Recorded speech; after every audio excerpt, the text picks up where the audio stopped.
Welcome to Name 3 Songs. I'm Sarah Fagan. I'm Jenna Million, and this is a podcast where we challenge sexism in the music industry and empower fangirls. Because let's be honest, fangirls knew about that band way before you did. And if you stick around long enough, we'll also let you in on some new music the girls are already crazy about. And we have a quick shout out for a new Patreon member. Emma, welcome to the club. Not only are we so grateful to have you, but Emma is a fellow K-pop fan and a fellow Stray Kids stan, aka a stay. So I love connecting with more people who are into K-pop. If you ever want to slide into my DMs, any of you, you're welcome to. Which is funny that our podcast has evolved to include K-pop over the course of this journey. As many of you know, I got into K-pop about a year ago, and my life has been forever changed. But anywho, if you want to support or find more content from us, you can do so at patreon.com/name3songs. And with that being said, Sarah, what are we getting into today? Today's episode is definitely an interesting one, and one that was spurred because of the loss of somebody in a boy band that I've followed for quite some time. So today we're talking about grief and what grief is like when you are a fan of an artist, when you're a fangirl, etc. Because it's a whole different beast, and it's something that I think a lot of us are made to feel guilty about, made to feel weird about, because grief feels like such a personal thing, and obviously it is, but because it is such a personal thing, you can also grieve people that you don't know personally. And like we talk about a lot, parasocial relationships are super normal and something that most of us have with artists that we follow, so you feel like you know them. So grieving the loss of a person from the earthly plane is very normal, and something that I thought would be worth talking about and looking into, just like the different ways that fans have mourned artists throughout time, from artists who have like very clear fangirl followings like Elvis to artists like Kurt Cobain and David Bowie and Amy Winehouse, and the list goes on. But on top of all of that, there's also like this other level of grief when it comes to being a fan of musicians and musical artists, which is when a band breaks up, or a band goes on hiatus, or a band just kind of disappears from the ether without any word to their followers. Looking at you, Catfish and the Bottleman fans. But yeah, so it's definitely something that intrinsically like has levels, and it's something that I think is worthy to talk about and discuss, because again, it's something that people are made to feel weird about, made to feel wonky about, when it's completely normal as a human to grieve something. But it's also like a weird personal journey to grieve a group when the members still exist and they still do things in their own right, whether that be they went on to solo careers or they went into acting or whatever the case is, like still remained being accessible to their fan base in one way or another post leaving the group that they were in or stopping being a singer or whatever the case is. So it's a different type of grief, but like grief always manifests in the same kind of ways. Also, just a perfect pop culture example of this is if you guys have ever seen Confessions of a Teenage Drama Queen, the 2004 cultural reset of a movie starring Lindsay Lohan. Personal favorite of mine, but in the intro to this movie, her favorite band breaks up and she's literally mourning them at school. Like she has a full like black veil. She's handing out like balloons and like she's being so dramatic, but it was just very real and very cool to see something like that represented in pop culture. And I also think the other thing with grieving, whether it is a death or even just like a hiatus or like a band member leaving, is that sometimes like certain forms of grief aren't like recognized, or like you're made to feel like you're not allowed to grieve for certain things. Like even for example, like having a fallout with like a best friend, and it's like that person was a part of your life for a long time, but like nobody really talks about like grieving the loss of a best friend, just like mourning like the loss of that friendship. And so I feel like sometimes these things can be like equated in that field where people try to say like your feelings aren't valid, but we're here to tell you that your feelings are very valid. Yeah, 100%. And I mean, just to level the playing field here a little bit and make you guys know, again, just how much like this topic, again, like many of the topics we discuss in this podcast have like personally affected Jenna and myself. I mean, like I said at the start of this episode, I was a really big fan of The Wanted. I got to interview them when they first came to America to like promote their music, and I thankfully, like, luckily got to speak with them and meet them, and they were a very lovely group of guys. And Tom Parker, who was one of the 5 members of that group, sadly passed away on my birthday, which was rude, completely put a bit of a spanner in the mix for that day of mine. But he had been battling with terminal brain cancer for I think 2 or 3 years. And he was very vocal and public with his journey of dealing with cancer and going through all of the treatment for it and all that they were doing to try and make it so that it wasn't terminal cancer. I mean, when he was diagnosed, he was given 6 months. So the fact that he lived for 2 or 3 years after that is incredible. But it was heartbreaking. And like, I knew it was going to be heartbreaking, but it's a very weird watching somebody who seemingly was like doing okay, even though you know that they're ill, like very quickly decline. But I knew like the Wanta got back together. They had broken up like ages ago, which like at the time I was just like, oh, it's a boy band. Boy bands break up. Yeah. It's not a big deal, because it wasn't in the same vein as like One Direction going on hiatus. Like the Wanted guys clearly were still friends. It was just kind of like, we're old, like we're older, like we want to go do whatever we want to go do. And so once they announced that they were getting back together, I was kind of like, okay, they were coming to terms with the fact that Tom's going to die and they want to do something like really lovely for him. And unfortunately, like when the tour started, Tom missed like the first couple of dates because like his cancer like really wasn't doing well. I literally feel like I'm going to start crying right now. Like it's so hard. Like it's so hard to talk about. And like the first video when he came back, like he was sitting like on a throne on the stage. And so it was just like this heartbreaking but beautiful like imagery of like, he clearly wasn't well enough to be being his like jovial self on stage, and like the guys would like kneel next to him and like sit with him on the stage. And so it's really sad. Oh my God. And it was just like really hard to watch because he was always like the jokester and like the fun one of the group. And it's like so crazy to just like watch somebody that you've met once or like maybe don't even know or whatever the case is. And like you just so personally like feel the love in the room for them, for like even when you're not in the room, just like watching the videos, you can feel it from the fans and from the group. And it was just really magical to know that they like the fans and the other guys in the band like gave that to him and that he got to have that. But like the saddest thing about all of it is like they have this song called Gold Forever, which I'm pretty sure would have been about like a relationship, whatever the case is, but they kind of repurposed it to be about Tom. So basically the lyrics to the chorus is we're standing in a light that won't fade, tomorrow's coming but this won't change, because some days stay gold forever. The memory of being here with you is what I'm going to take my life through, because some days stay gold forever. And it's just like, it like goes on to be like, promise me you'll stay the way you are, keep the fire alive and stay young at heart. When the storm feels like it could blow out, remember you got me and I got you. And it's just like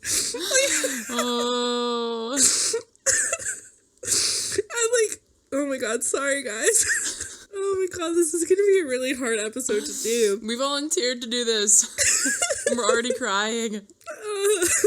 But like when you'd watch the live videos of it, and I'll like link some in the show notes if you guys also want to sob over something you don't know, like you can clearly, like the boys are singing it to him, and it's just like sorry. And it's like, it's just really sad but beautiful and like happy at the same time.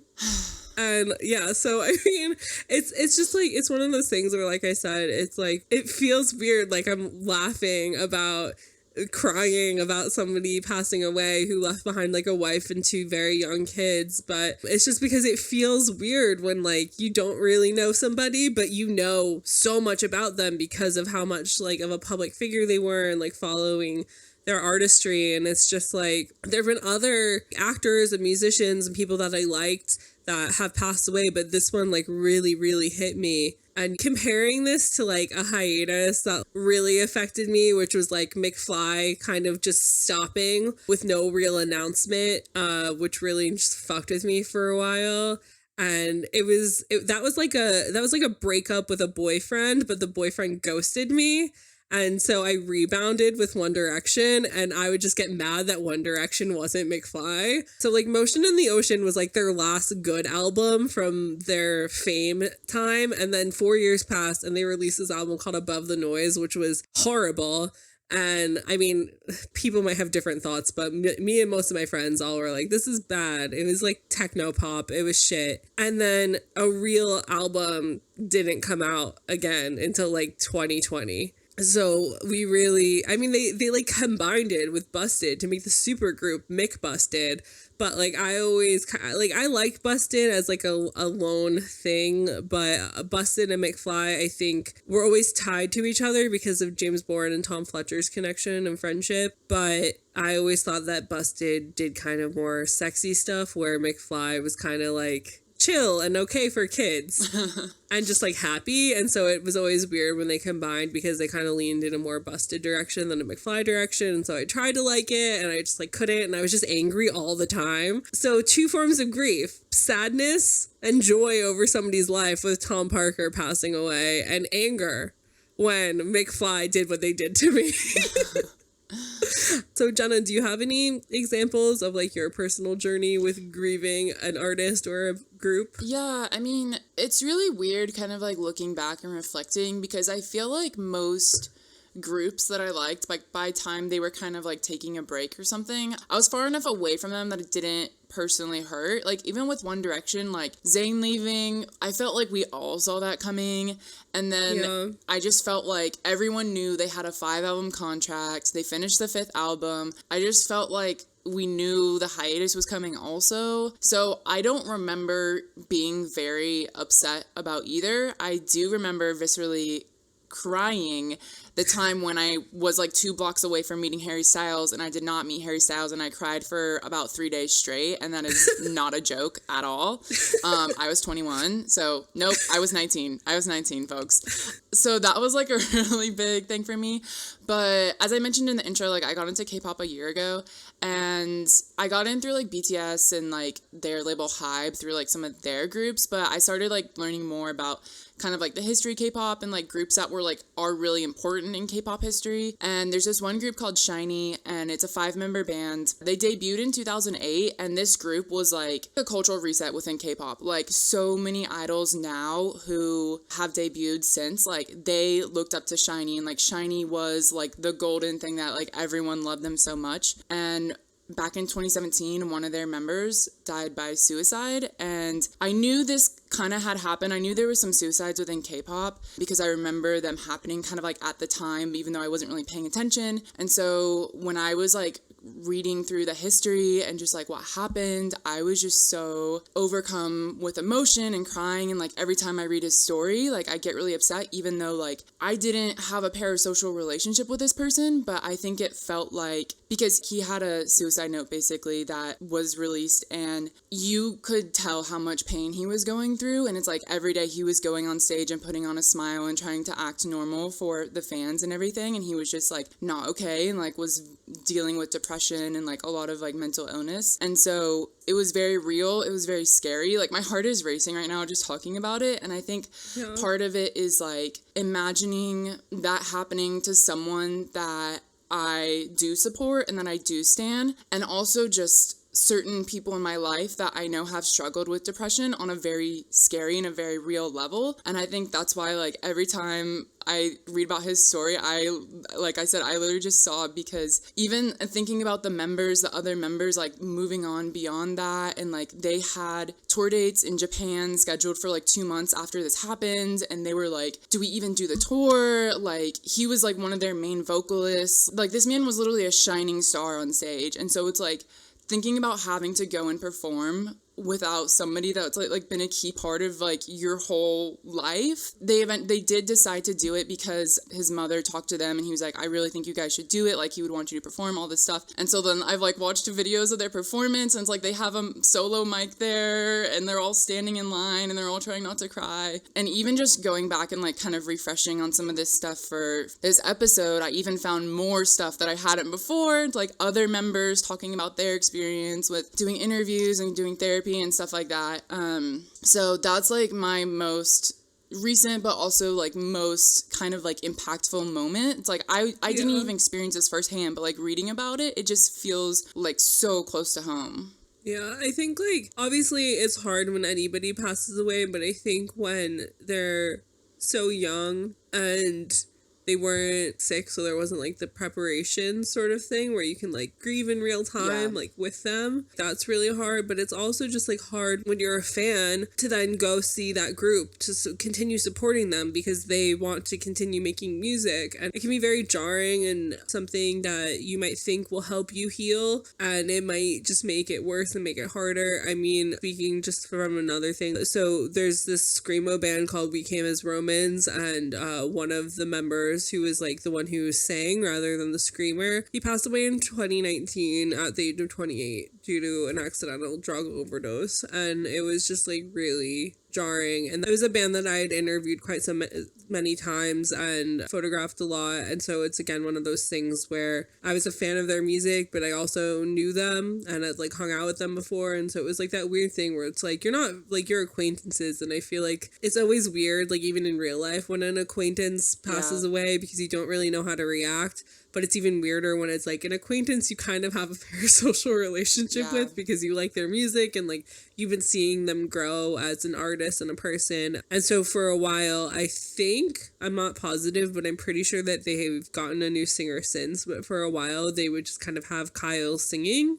So the band would perform, but like his vocals would be kind of like piped into the venue. And I saw them once after he passed away, and I was not like emotionally prepared for that. It was just like a very like out of body experience, and like clearly it was something that they had like thought about and discussed for like quite some time. But it's always it's so weird, and it's like hard to watch people who like you want to comfort, but like you don't know them. So like what are you gonna do, you know? I think also even like whether or not you were a super fan or a casual fan or like you would cross paths with them, I don't think like none of it makes it any easier, you know, because it's like still that you understand what it's like to be a fan, and to think that it would happen to somebody that like you have like a direct tie to or direct relationship with is very scary. Yeah, definitely. That was why when we were looking into the psychology behind like grieving and grief and all that stuff, it was an eye-opening research day reading about the psychology behind grief. Because I mean, everybody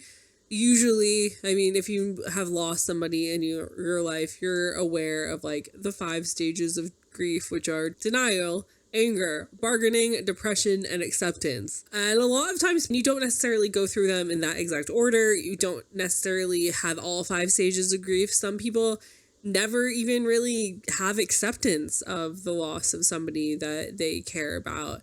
And I think that an example that we'll talk about in a little bit as well is kind of like those fans of Kurt Cobain who decided to also take their own lives in the way that he did. It's that same sort of thing of being like, if he couldn't survive under the circumstances, then how am I supposed to? It's just not accepting this sort of thing. And so, I mean, looking into the different ways you can feel these 5 stages of grief, which was coined in 1969 by psychiatrist Elizabeth Kubler-Ross, in case you guys cared, which I think is funny. That's something that I feel like would have existed before, like way longer than 1969. But I guess, you know, grief is a hard thing to study, I feel like, because everybody has experienced it in one way or another. And it's definitely like, I don't know, grief is a weird emotion that can hit you at any time. Like, not just right when the event happens or whatever the case is. So there is this article on helpguide.org by Melinda Smith, MA, Lawrence Robinson, and Jean Siegel, PhD, in 2021 called Coping with Grief and Loss. And in this article, they write, inevitably, the grieving process takes time. Healing happens gradually. It can't be forced or hurried, and there is no normal timetable for grieving. Some people start to feel better in weeks or months. For others, the grieving process is measured in years. Whatever your grief experience, it's important to be patient with yourself and allow the process to naturally unfold. And I felt like that point was like really important to like keep in your mind, especially when it comes to an artist, because I feel like that grief is something that can visit you in very different ways than like grief over the passing of a loved one or the end of a relationship or whatever the case is, because when it comes to those sort of things, you can choose to avoid photos or whatever the case is. But when it comes to music, and if it's an artist who makes you happy and brings you joy or whatever the case is, like, it's hard to avoid that, especially when music takes up so much of your time and energy like it would for us or other people listening to this podcast, you know? So it's definitely something where that grief is always going to be kind of floating around. And while you may have like accepted that the group broke up or that somebody passed away, it still always feels like another sharp pain every time one of those songs come on. And you're like, oh, I'm never going to experience this in the same way again. Yeah, I mean, also just made me think about, like, the way we interact with music, like, pretty much is for happiness. Like, yes, you can feel other emotions while listening to music, but, like, it's like an escape. It's like something to soothe you, to calm your mind, to celebrate with, to cry with. Like, it's such an intimate thing. But for a lot of people, especially if you fall into the stan category of things, you are deriving happiness from this thing, or from going to shows with your best friends. And like, you have so many amazing memories associated with that. And so it's entirely understandable, even if we're just talking about like a hiatus or a breakup, it's entirely understandable to be mourning that, because it's like, this was the thing that kept you going for so many years. Like, this is the thing that brought you so much happiness and so much light into your life, and you have so many good memories around, and suddenly it feels like it's gone. And it's like, you're always going to have those memories, but like, that doesn't discount the fact that like, you're allowed to feel sad about this same thing not happening again with the same group of people in this same band. And I mean, thankfully we live in this time where being a fangirl is more of like a focal point of discussion. It's more normalized. People are more aware of the fact that loving an artist can take up so much emotional capacity and so much like of your heart and soul. So it's so much easier to find fellow like-minded people who feel the same way, whether that be about the same artist or different artists. So when you are grieving, you have people who understand that grief in a way that they might not have like years ago, prior to like Fangirl them being such a accepted way of life, that like going and looking at like a website where they give you coping mechanisms or whatever the case is about grief when it comes to like the loss of a loved one, like you can implement those coping tactics to your experience grieving over the loss of somebody in a band that you really loved, or even just a breakup of a band that you really love. So also in this help.org article, I just thought that this might be helpful for anybody who might be just like going through something, is that they kind of gave some pointers of like how to cope with this sort of grief, which I feel like is important to remember, that like you can talk to people about these things, and that's what's so important. And what they really acknowledge is like, it's important to acknowledge your pain and like accept that your grief can feel different to like your friend's grief. So never make your friends feel worse for like grieving in a different way, because I know that a lot of us reacted differently, like when One Direction went on hiatus, and some of us had friends who reacted a lot stronger than others, and maybe you were just like, oh come on, it's just a boy band, but like you also were sad. So it's just important to remember that like you might feel different than your friends do, or you might unexpectedly not feel anything. So the 2 points of this, like of their like coping mechanisms that I thought were like really relevant, were the seek face-to-face support from people who care about you, which I feel like is that same sort of thing of when fans for The Wanted were all kind of grieving the expected loss of Tom and going to those concerts and kind of having that time together with him and with each other. And so sometimes bands have like, whoa, we're breaking up tours, or sometimes they have like open access for fans to funerals or whatever the case is. Like, don't feel guilty wanting to partake in those sorts of things that are set up specifically for you, because people are acknowledging that your grief is real. And then the other one is to support yourself emotionally by taking care of yourself physically, which is just remember to drink lots of water and eat no matter what's going on, guys. True. Also, a reoccurring theme I think we're going to see as we go through this episode is, like you just mentioned, like seek face-to-face community, essentially. And that's like the commonality through all of these is that whether it was online or in person, people came together to be together, to share their feelings together, and to celebrate together. So that's like a huge aspect of all of this, is like the community within it. And we also have another article in the New York Times by Kelly Glass in 2019 called How to Help a Teenager Handle the Death of an Idol. And they talked to Yana De Cristofaro, who's a community response program coordinator of the Dougie Center, a national center for grieving children and families. And so Yana says generally when it comes to grief, particularly with teens, the impulse for the support person is to try and make them feel better. But by jumping in and attempting to assuage the grief, what we really are communicating is that their grief makes us uncomfortable. And so she goes on to say that when a star dies who's around the same age, it can bring up a lot of thoughts about mortality. And I think it's interesting that they're talking specifically about teenagers handling the death of an idol, because also in this article they mention like Juice WRLD and Mac Miller and Lil Peep, who are rappers who passed away all very recently and probably all had like a young teen audience. And so it's one of those things where it's like, for teenagers especially, they're probably a lot closer to this, because as we know, sometimes the world tries to trick you that as an adult you can't be a fan of anything. So in some ways this is like a lot more intense for teenagers. They're also like figuring out the world, and so when something like this happens, which I imagine experiencing something like this as a teenager leaves a really big mark on you throughout your life. I think also for a lot of teenagers, that can be their first real memory of experiencing death. I mean, it really depends like what's going on, obviously, in your family or whatever. But I mean, most people that I know, either their grandparents are still alive or they lost their grandparents when they were quite young. So they didn't really know how to react properly because they were so little when they lost that type of close family member. And so being a teenager, you honestly would be lucky to have like your first memory of grief being that of a celebrity, because there's going to be a lot of your friends being there grieving with you, and it's not necessarily somebody close and personal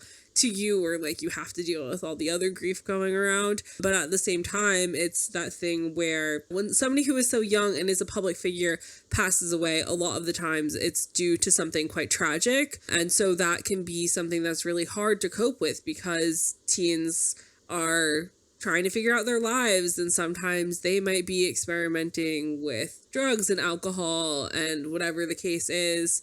And seeing somebody that you look up to passing away from overdosing on something like that you might have either never heard of, or you might have thought was just like a recreational drug or whatever the case is, that can be really jarring and really scary. And like if your family are asking too many questions or trying to turn it into a learning type of moment rather than just understanding that you're grieving, it can push you in a direction that they're not meaning to push you in. And so I think that's also just a good reminder to older listeners, and to like talk to your parents about as well, is just that thing of like, if you have a young relative or you have a kid or whatever the case is, and they are grieving somebody who was lost in a very tragic way, it's like you need to remember that their grief is okay, even if the way that the person died was like something that they probably shouldn't have been doing, because it's more important to be supportive of grieving that loss than to be like, well, they shouldn't have been doing heroin anyway. And it's like, no shit, they shouldn't have been doing heroin. That's not the problem right now. The problem is that something bad happened to them. Yeah, and I think that can apply to everyone really too, because some people will try to diminish like that feeling of like a celebrity no matter what age you are. So we also have another article from the Washington Post by Angela Haupt in 2020, and said, why it may feel strange to mourn a celebrity you never met, here's why. And so Angela writes, grieving the loss of a public figure seems like it should be different than grieving of a loved one. We might feel selfish, or like we don't have the right to mourn someone who was, in essence, a stranger. Publicly expressing our grief can feel awkward and even overdramatic or unfair to the person's real-life friends and family. Those around us might dismiss or minimize our anguish, or brush it aside as unwarranted. Not knowing someone in person doesn't preclude us from grieving for them, and not acknowledging how we feel can be more harmful. I think that this point is really necessary to remember that like it's normal to feel like, people are gonna judge me, or like it's not like whatever because I don't know them, and like the person's real family and friends are grieving. But I also think it's really important to remember that like most of the time when artists pass away, like their family goes and does something to like inform the fans, to let the fans know what happened, because they know that like their son or daughter or their husband or wife or whatever the case is, like wasn't just theirs. They shared them with thousands or millions of people who love them just as much, but in obviously a different way. And like examples of this are like when the news of Amy Winehouse passing away came out through news channels. Amy Winehouse's parents like essentially did a press conference. They like met her fans outside and were like, yeah, unfortunately, like Amy has passed away. Similarly with Tom Parker from The Wanted passing away, like his wife Kelsey posted on Instagram to inform everybody that Tom had passed, and then they made part of his funeral accessible to fans so that like his fans could feel included, which I think is just really beautiful, because like the whole thing with The Wanted was that they had like a very close, beautiful relationship with their fans. And I think it was really incredible for like Kelsey, his wife, and like somebody who he had been in a relationship with a very long time, sharing that grief and like being aware that while her grief was very personal to her, that like his fans are also grieving and like feeling a very personal loss. And so I think that there are a lot of really good examples to kind of squash any ill feelings you might have towards mourning somebody that you don't know, because so many people's family and loved ones are like, this grief is not just it's mine. Honestly insane to me that anyone would try to diminish this. I don't know, like just having this conversation, it's so like clear as day to me, to us, you know? And I have to wonder if it comes back to the idea that supporting things to this level, or like having a parasocial relationship with somebody, is seen as silly and not real and all of those things. Yeah, I definitely agree with you on that. And Angela in this Washington Post article also spoke with psychologist Robert A. Niemeyer, who directs the Portland Institute for Loss and Transition. And he said, grief is not a matter of kinship, it's a matter of attachment. And we're quite capable of attaching to human beings, most particularly, but also to animals, things, and conditions of the world. When all of these are lost, we can experience very significant grief. This is no less true when we're speaking about someone we never met personally. And I feel like that is something a lot of us are feeling right now because of what the fucking Supreme Court did. So we're all very aware that like grief and loss and mourning can take place due to multiple things, multiple levels of existing as a human being and like what affects you personally or not. And so I think that it's just really important to remember that, again, it's not about blood relation or whatever the case is. It's about your attachment to something, whether that is a person or a thing or your human rights. So I think that it's just, I mean, I don't know. I feel like I'm lecturing y'all about grief, but I think it's just important to remember that your attachment to a person who you don't know is valid and there's nothing wrong with it. And it's just always important to remember that, and remember that no matter how weird it might feel that people are reaching out to you when somebody that they know that you admire dies, or when an announcement of a band's breakup or hiatus comes out and they know that you love that band, that just means that your friends love you and they're thinking about you and they know that you have that connection to that person or thing. And I think most of you, if you've been with us for a while, you probably already know this and have this mentality, but if they don't support you in grieving something like this, then maybe they shouldn't be your friend. Maybe you need a little bit more distance between y'all. Yes, definitely. So looking at some examples through history of seeing musicians pass away, Elvis, known as one of the very first rock stars, rock and roll artists, as we know, he did steal music from Black people, but that does not discount the fact that he was very famous. So, and very loved. Yes, by lots very of screaming beloved. girls. Really one of our first examples of somebody who had fangirls, at least in modern times. And because Elvis is so famous and there's so much history on him, a lot has been written, and actually very lucky to find this experience documented so well. Like, journalists and writers out there really doing their jobs, because Sarah found an article in Variety by Chris Morris in 2017 called Screaming, Fainting, Unplugged Jukeboxes, How Memphis and Media Reacted to Elvis's Death. And like, honestly, I'm about to share the details with you, but just like having this in written history is like incredible to be able to like look back and remember these things, because this is like so important and was such an impactful thing in so many people's lives and in history in general, that it's really cool that there's written record of all this. The really interesting thing about Elvis's passing is that Elvis passed away suddenly at the age of 42 due to a lethal combination of prescription drugs. And so 42 is like way past Elvis's prime. Obviously, he was still a musician, a much loved musician, but as a lot of people know, he was being very unhealthy with his body. He was partaking in lots of prescription drugs and just like not really treating himself that well.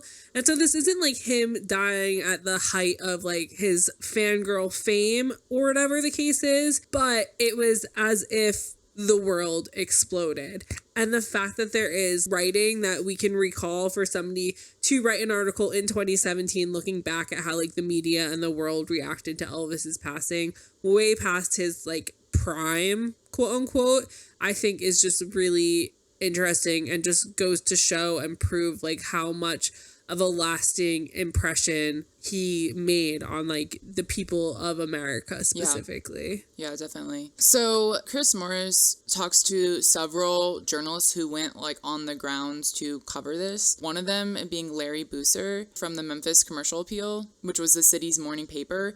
And he has a quote here that says, "My managing editor told me, you will never cover a bigger story in your life. You might cover something more important, but you'll never cover a bigger story." And he's always been right. And then he also talks to Robert Hilborn, who was a Los Angeles Times pop music critic and avowed Elvis fan, who talked about how he raced into the paper and booked an immediate plane ticket to go to Memphis to also be there in person and experience this. And so we have a lot of great quotes here from the journalist Robert Hilborn. He says, "It was just overwhelming, the turnout. It was like a member of the family died. That's what struck me, the depth of the emotion. It was a local boy. He didn't move to New York or LA. He had a house out here. He lived in Graceland. He lived in Memphis. He stayed in his hometown." And then he goes on to talk about his experience, like talking to fans. He says, "My God, you couldn't walk 5 feet without getting another anecdote or another angle. It was there. You didn't have to dig for it. I went across the street to a cafe just to talk to some people, but I noticed the jukebox was unplugged. The guy said it was too painful. People were crying. Wherever you stepped, it just came at you. You had to push people away who wanted to talk." And then he says, "For Memphis, this was it. This was like the president of the United States for them." And I'm like, that just paints like such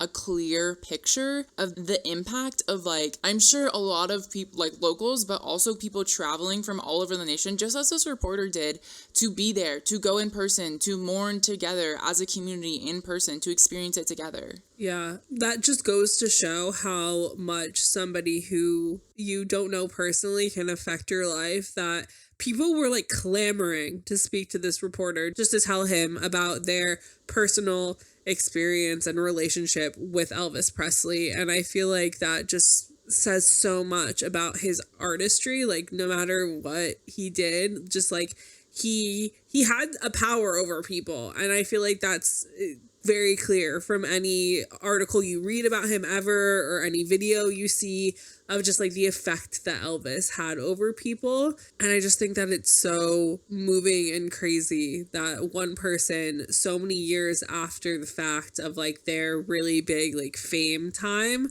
still had that hold over people, that they were traveling from all over the globe to go to Memphis to be in his home to mourn with fellow fans.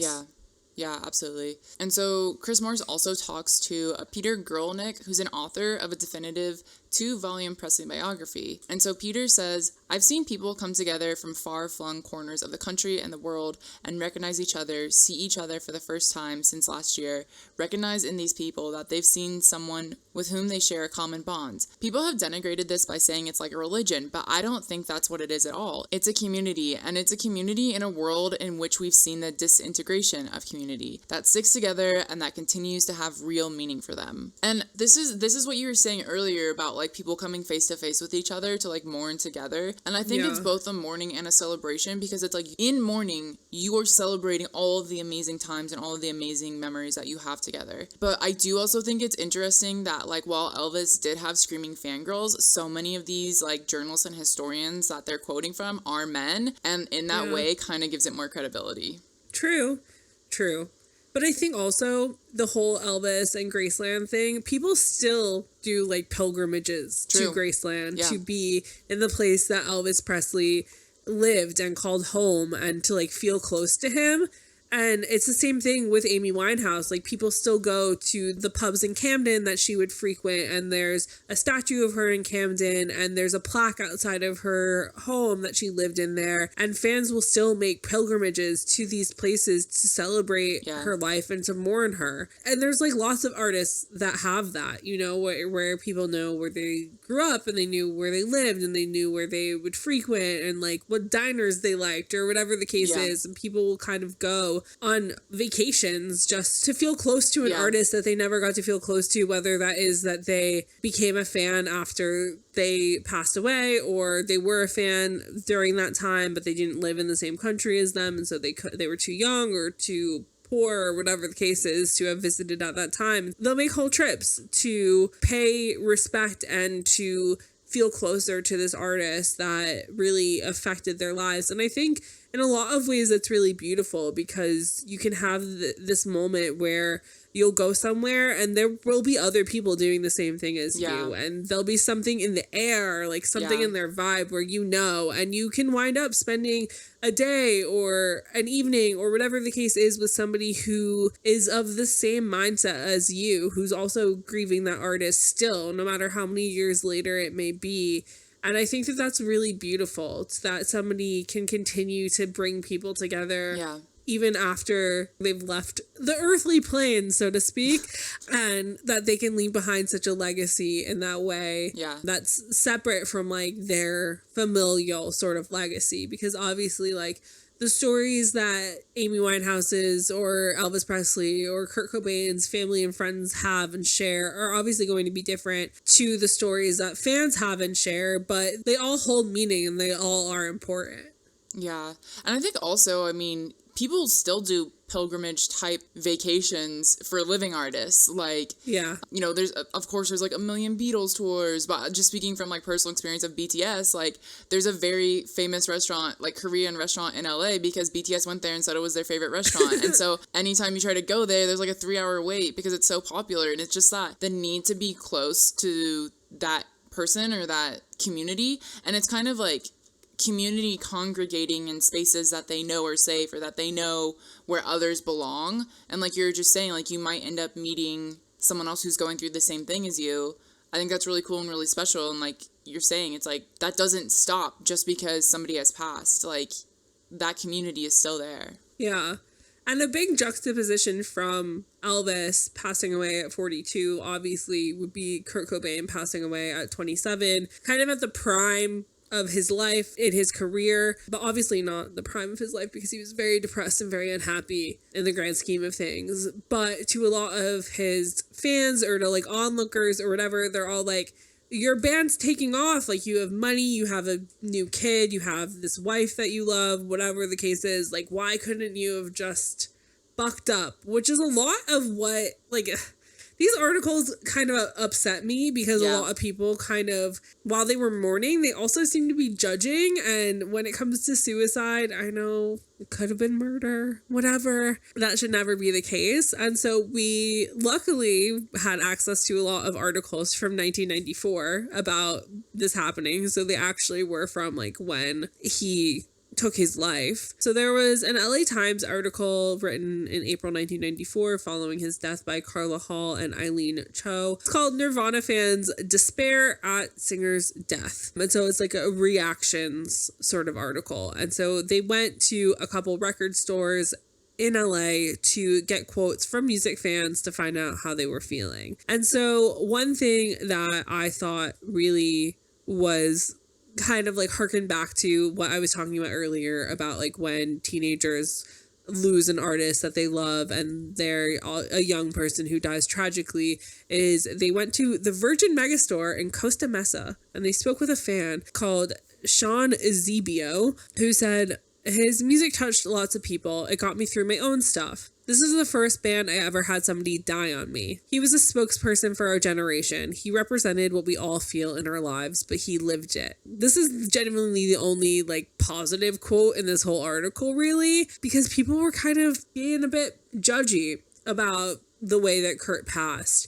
But I think that that quote is like very relatable, because it's the first person in a band who passed away that this person enjoyed. And it was a person that they felt was really speaking for himself and his fellow music lovers, who really was like on the pulse of like the way forward. And I'm unsure of like what the goal had been, like in regards to the quotes, just based off of the quotes that they put into this article. Yeah. Of like if they were trying to get people to say outlandish things, or if they were trying to get people to say positive things, or whatever the case is. Because another quote that they have is from the 24-year-old supervisor of Tower Records on Sunset Boulevard named Jody Wilson, who said, "I'm so disappointed in him. I think it's a very bad example to set. I know life gets bad, but not this bad. And he had the power and the money to disappear and take care of himself." Oh, no. Just think if some poor kid is sad and puts on a Nirvana album and thinks, hey, if he did it, which, to be fair, that did happen. Like, there definitely was a rise in suicides in similar manner after Kurt's passing. But I wonder how Judy Wilson feels about giving this quote now. Well, okay.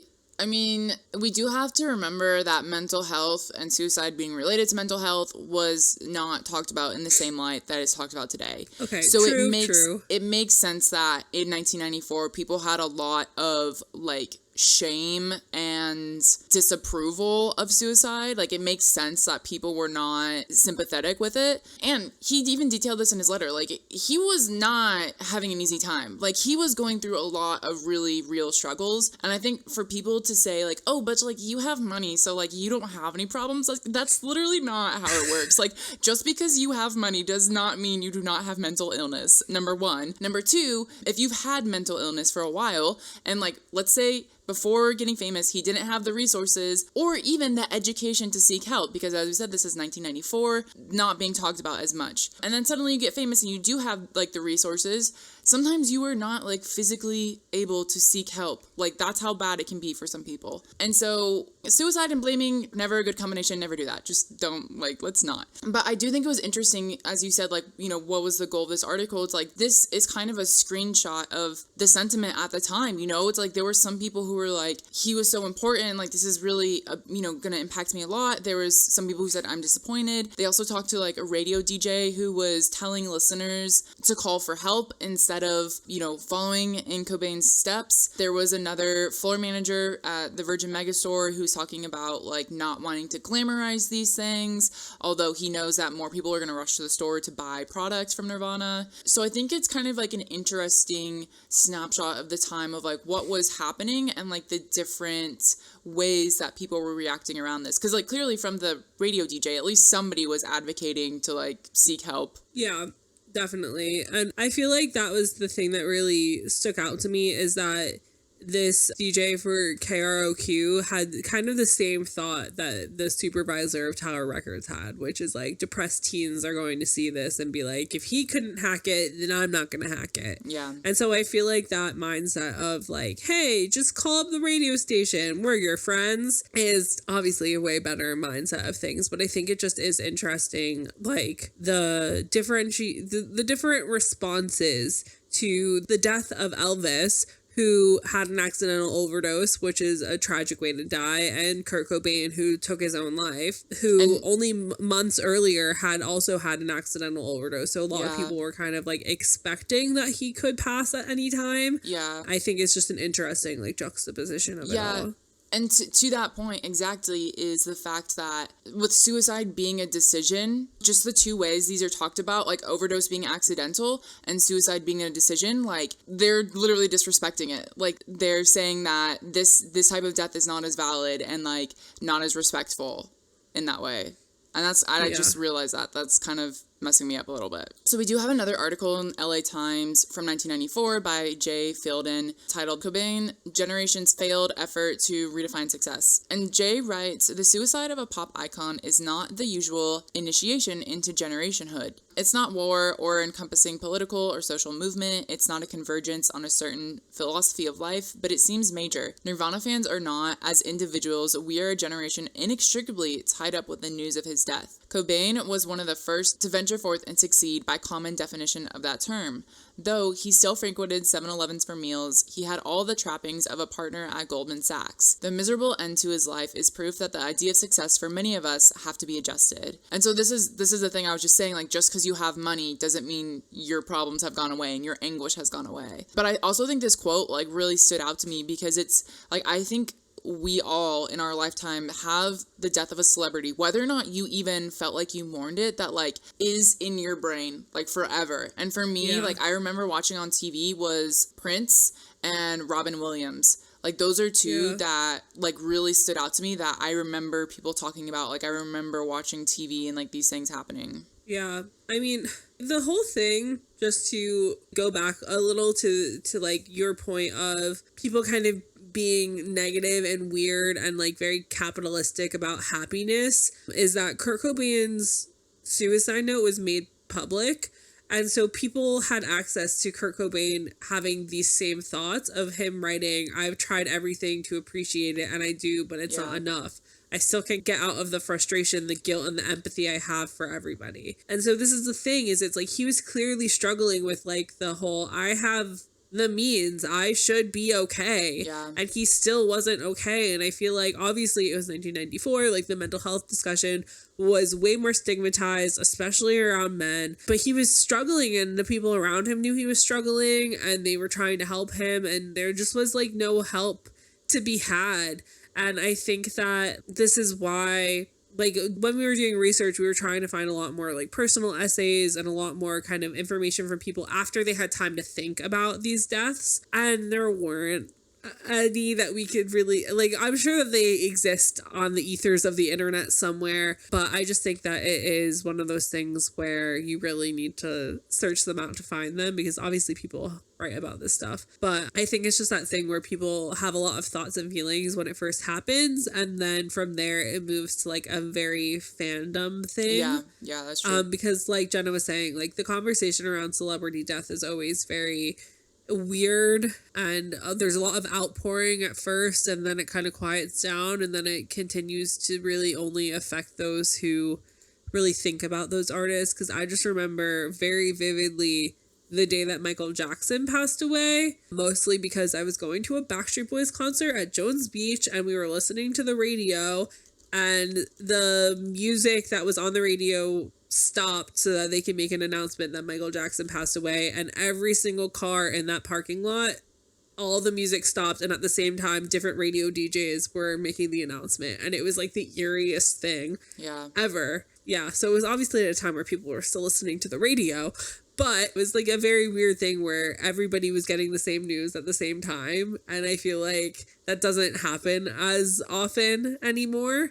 Because so many things are happening like on the internet and whatnot. So I feel like obviously there are tons of examples that we could bring up about celebrity deaths, more recent ones, like other older ones, but I feel like just to put into like perspective those two of, like I said, the difference between an accidental overdose later in life, a suicide during your prime, and also like the fan parasocial relationship between like Nirvana fans and Kurt Cobain and Elvis fans with Elvis. Like I feel like it's similar in a lot of ways that people wouldn't really think about. So I feel like those are two like very good examples to discuss for this kind of conversation. But also we can't, like we said, like have a discussion about grief and like grieving an artist without also acknowledging the whole breakup, band hiatus sort of situation, because I feel like that's one of those things that you get more grief from the people in your life for grieving in the way that you would grieve the death of somebody.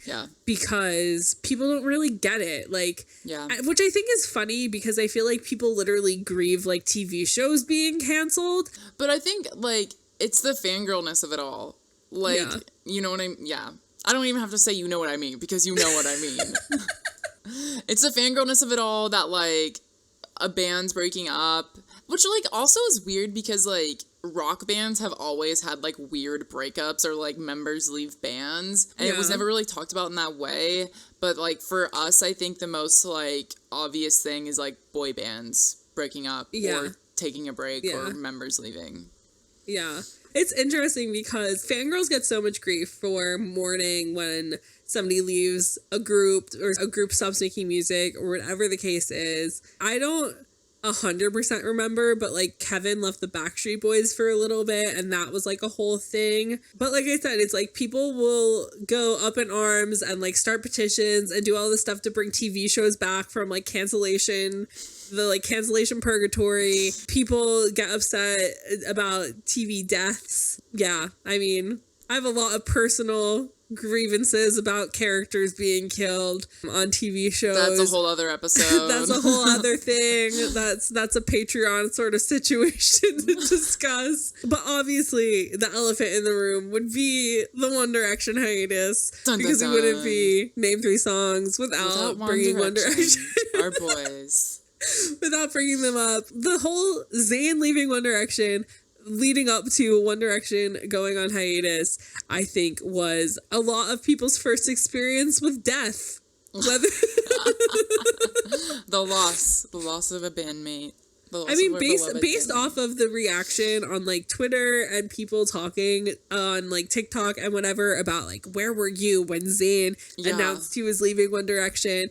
It's basically like these people experienced death for the first time, which I think is very interesting. So the anniversary of Zayn leaving was on March 25th, and we happened to post on our story, and I said, how did y'all act/feel when Zayn left? And we got a few responses, so I'm just going to read some of these. A lot of people were in high school, either like in class or in between classes, saying they had to leave the room to cry in the bathroom. There were multiple people who answered that. Somebody said it felt like it was the beginning of the end and they had to cry. Somebody said they saw it on their phone in econ and gasped and had to announce it to the class. I love that. So I think even though, because I said personally, I felt like it was coming, but for a lot of people, that didn't make it any less worse, you know? Like, it was still very real. And I just think also similar to what we were saying with being a moment in history of like Elvis's death being remembered, of like the amount of girls who went through One Direction hiatus breakup, like we're gonna remember for this forever. Like, we are the historians of this. Like, this was like such a key thing in our life.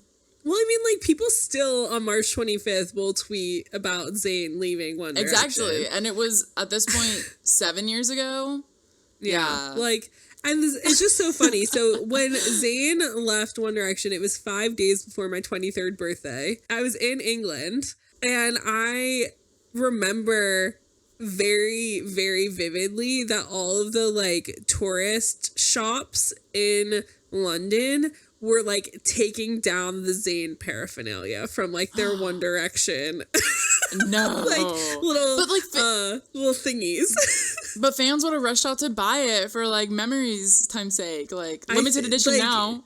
Like, I feel like it would have been so funny if I had been friends with, like, other One Direction fans or whatever the case was, but I wasn't. But I feel like there must have been somewhere that there was just, like, shrill screams, you know, like, coming from houses. Yeah. I remember I was in college and I went to meet up with my friends at like our study area. It was like a common room, and we'd all just seen it on Twitter. We walked up and we're all disappointed, not surprised, but disappointed. And it was that just mutual, like, yeah, I don't even know how else to put it. A heavy sigh. Yeah, no, definitely. But I think also it, like, for me, I was like, good for Zayn. He deserves this. Yeah. Like, the world is not very nice to him. He deserves a break. He deserves to go figure himself out. But for me, the thing that really fucked with me was him after being like, I'm taking a break from the spotlight. It's bad for my mental health. I love all of you, but I can't do this anymore. For him to come back with like solo stuff like 3 months later or whatever the case was, like that affected me more because I was like a bitter little bitch. So like that's my own problem, and I should have just been like, whatever. Zayn can like grieve like how he grieve the way that the world treated him, how he wants to. Like, he doesn't need to disappear from social life. I mean, whatever. We've talked about One Direction a lot on this podcast. We've talked about Zayn in the past. It never gets any easier. But I think for me, the thing that I am bitter about as a fan is in 2015 when he left, he told Page Six, I feel like it's been a bit different to when other bands have broken up or when a member has left or whatever, my band has been really supportive. They've been really cool about it, and they understand that it's not real to me anymore. Totally fair, totally nice, totally amicable. And then when he did his Fader interview, his first solo interview, and he was like, One Direction isn't cool music. I would never play it for a girl on a date. And then like, and since then has gone on to like do other things that kind of trashes One Direction, but also just saying like, I never had a friend in One Direction. Like, that hurts for all of us. Like, I'm sorry that's the way that Zayn feels. That really hurts for all of us. Was your friendship with Louis not real, Mr. Malik? How dare you? But on top of Zayn leaving, obviously we have the One Direction hiatus, which for a lot of people is still an open wound because that band will never fucking admit that they broke up. And I feel I forgot they announced it as a hiatus. I did not no recollection of that. I was just like, they broke up. And then I read this back and they were like, it's not a breakup. We're not splitting up. It's just a hiatus. It's just time for us to work on our solo music. But I'm like, 7 years later, I don't think that's happening. Like, you're talking to a girl whose like two favorite bands growing up went on hiatuses, Fall Out Boy and The Early November. And The Early November came back in full force, every band member, like, years later. But they announced it as a hiatus of like, oh, like we're starting families, like we're grown-ups now, like we shouldn't be doing emo music right now. And then they came back like ages later, but they came back. And same with Fall Out Boy. Like Fall Out Boy were kind of like, we don't know what's going on. I think that they announced it as a hiatus. That's how I remember it. That's how a lot of the articles refer to it as. They did solo music, they started other ventures, whatever the case is. And then when they came back, everybody was like, no fucking way. That was so much shorter than we thought it was going to be. Yeah. Incredible. Yeah. And so then when One Direction announced the hiatus, I was like, cool. Can't wait to be like 27 and going to see One Direction. Yeah. So I also just earlier before recording this podcast, I put a poll on our Insta story to see what you guys thought about this. And I asked, when the boys announced that it was a hiatus and not a complete breakup, did you believe it? And 65% thought it was the end, even though they said it's not the end. And then I asked, at the time when they announced this, did you think that by now, 7 years later, they would have released music? Because I don't remember like having like a lot of thoughts or opinions on this. Like I said, I think I knew it was coming anyways. But I would have, if they were going to do something, I think it would have happened by now. But that's also knowing what we know now. And so anyways, also 63% said no. They think that they would not have made music together by now at the time. Yeah. And then we have, will we ever get new 1D music? 61% said no. 29% said maybe. Only 9% said yes. You 8 people who voted yes are very hopeful. But you know what? I believe in you believing in One Direction. Then I asked if you think we'll ever get a reunion performance or tour.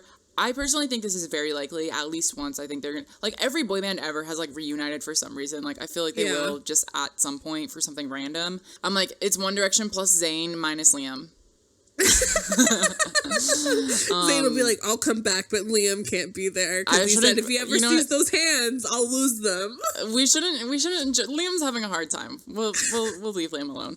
But 52% said they think that there will be a reunion at some point, which like 50. So it's basically 50-50, which I'm like, yeah. I think it's very likely. And then I asked if Zayn would be a part of it, and 80% said no, 20% said yes. Yeah. And then I also asked if anyone experienced grief around either of these two events, and 64% said yes. Yeah. Like, I feel like all those numbers make a lot of sense. Yeah. I feel like I'm in the same consensus of, like, yeah, at some point we're going to have a reunion of some sort. It's like, it's not possible not to, because I think at this point they're all kind of, I don't know how to say it without, like, diminishing, like, how much Harry has accomplished, but I feel like they're all still as relevant to their fans in like different ways, where like it wouldn't be a weird thing where they're like having some like one of them's kind of homeless, like up on, you know what I mean? No. Like, please explain. Like it's not like they're going to have a situation where, because like no matter what Liam is doing, like Liam is still like, he's still making music, he's still like relatively successful in like his own he's weird still running his mouth to be famous Liam kind of way, but he's not like showing up on like Love Island. Like he's not become like a D-list Instagram celebrity. Don't hold your breath. I'm sorry, I said I was gonna be nice to Liam. But yeah, I just mean like, I feel like a lot of times in like American culture, there's always like one member who like really, really, really, really needs that reunion. Yeah. And while I do think that like Liam really wants Zayn the reunion with his iPhone games. I don't know. I just feel like for One Direction, it would never be like this uncomfortable thing where everybody's like, oh, we're only doing this because Liam can't pay his bills. Yeah. No. I feel like, I mean, obviously right now with like recent stuff Liam has said is kind of ugh. But yeah, I think it's very, very, very likely in the future at some point. Yeah, for like something as special or important, like I feel like they would get 20 back years together. from now, they're gonna do like a British Music Awards, like the Brits like surprise because there's a new cute boy band that like wants to take the stage with them or something like that. Like it'll happen. Like within boy bandom, it always happens. Yeah, but I think that obviously, like, this One Direction hiatus was such a crazy thing that happened, and, like, clearly them not wanting to hurt their fans' feelings by saying we're breaking up, that now whenever any group says anything that could make people think, like, oh my god, we're gonna have another One Direction situation, the media goes fucking nuts and doesn't even think about journalistic integrity and just, like, runs amok and makes up a bunch of nonsense, which we saw really recently with BTS, which I think is really interesting because, like I said, like prior to One Direction, like I had lots of emo, pop punk, whatever sort of bands that I really liked be like, we're going on hiatus, and like you never really knew what it meant. Like people didn't really announce. I feel like any band that I knew that has broken up or like stopped making music, they kind of just like fell off the face of the earth. Like they never really announced it. Whereas like hiatuses get announced because there is that goal to come back.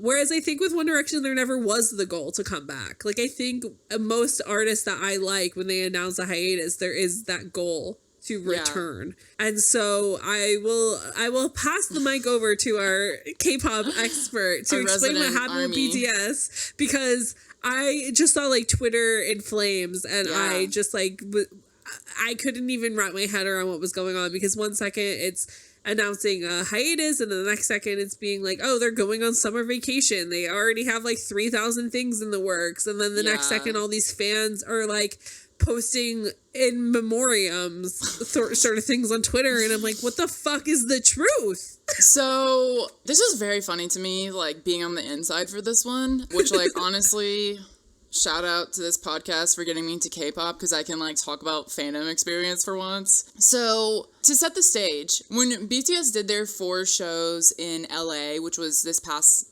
December, it was end of November, early December. Right after that, literally like a week after, not even maybe, their company announced that BTS are taking like vacation time, basically. Like they're not expected to be doing promotions, we're not doing any official stuff, like they're taking time from themselves, which like apparently this is my understanding, in K-pop history and in BTS history does not happen very often. Like they've done this basically once before where they didn't have like work schedules. So that was kind of like a surprising thing, but also they got personal Instagram accounts for the first time. So fans were like really exciting, because like even though they quote unquote had vacation time for themselves and fans were asked to give them space, they were still posting on Instagram anyways, so fans were like, they didn't leave. So that's kind of like to set the stage. Then this video came out for their anniversary, which it was in early June, and they always do these big, kind of like a State of the Union type thing, where they just like talk about like the past year and stuff, revisit, and so it was like this hour-long like dinner party,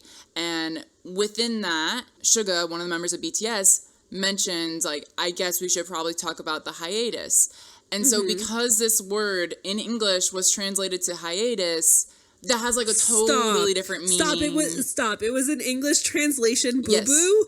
Fuck off. It I don't know that like the translation was wrong. It's just that word has very specific meaning in American English.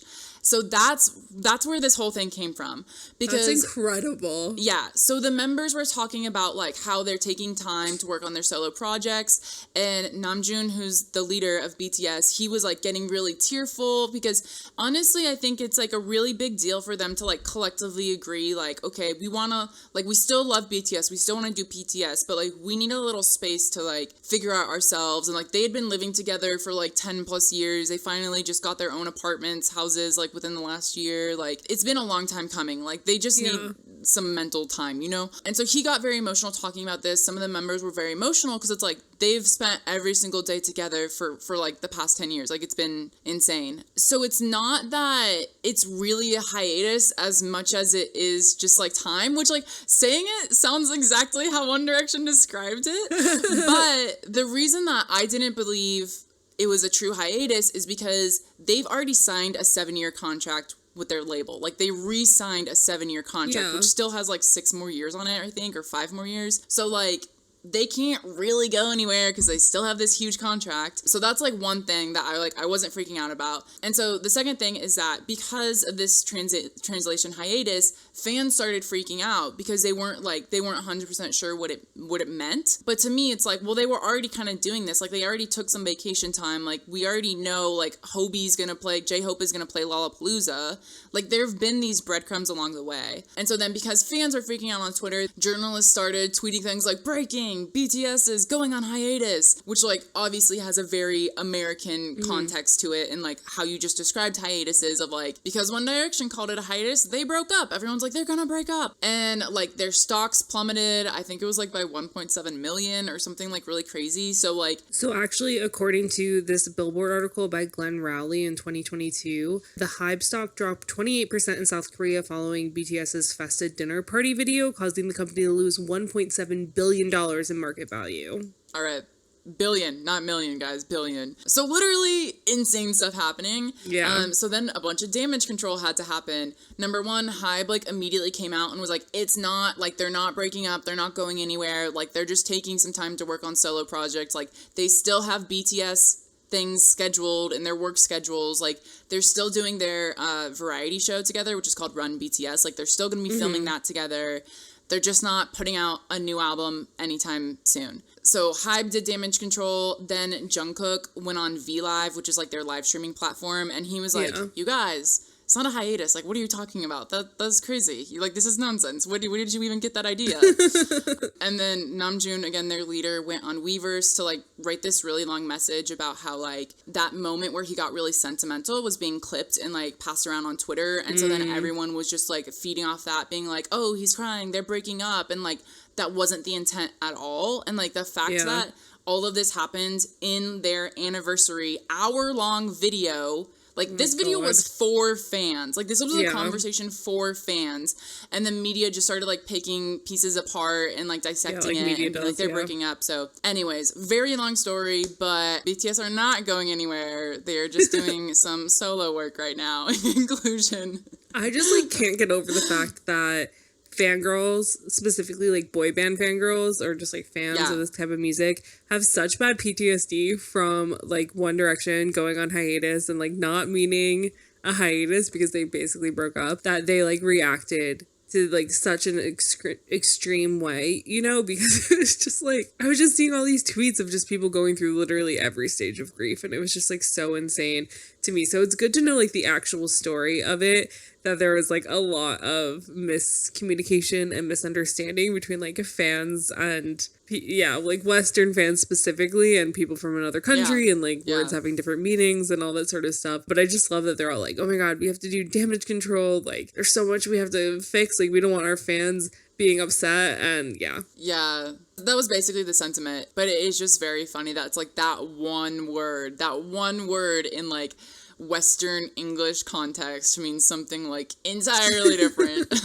Even armies will joke about like, remember when BTS went on the shortest hiatus ever of 5 hours before like their company tweeted? So yeah, pretty funny. Yeah, so obviously we all have a lot of baggage to unload about the whole grief when it comes to hiatus situation, because I know we're all kind of still dealing with One Direction nonsense because Liam Payne will never let us forget anything. And I know that there's been some recent stuff with like Catfish and the Bottlemen and one of the members like finally coming out and being like, yeah, I left the band like a while ago. So there's that whole thing, and like the BTS quote unquote hiatus or whatever the hell is going on there. Like, I mean, they literally signed on to like another 7-year contract that they've only done 1 year of. So, I mean, they have to make more music. Like, there's no way in hell that they're just going to get out of that without creating anything. So, I mean, for our listeners, we would love to hear from you guys, to hear about like your journeys of grief, whether that be from losing an artist that you really love, or having a group that you love disband or go on hiatus, or whatever the case is, because I know like we all have different stories of this, and it's always good to share and talk about those things and like deal with them with people who understand where you're coming from. So yeah, we're always here for you to discuss, and you can come reach out to us on social media if you'd like to. We are at Name3Songs on Instagram and Twitter, or if you have any personal grievances or love or thoughts and feelings that you'd like to share with us personally, I'm at Sarah_Fagan on social media, or Jenna at Jenna_Million. So thanks for joining us this week on Name3Songs, and until next time, never let anyone make you feel bad about your favorite band. And remember, you're never too cool to mourn the end of your favorite band. Don't forget to subscribe to be notified when each episode comes out, and leave us a 5-star review. They really help. If you want to find out more about any of the sources we referenced in this episode, you can visit name3songs.com.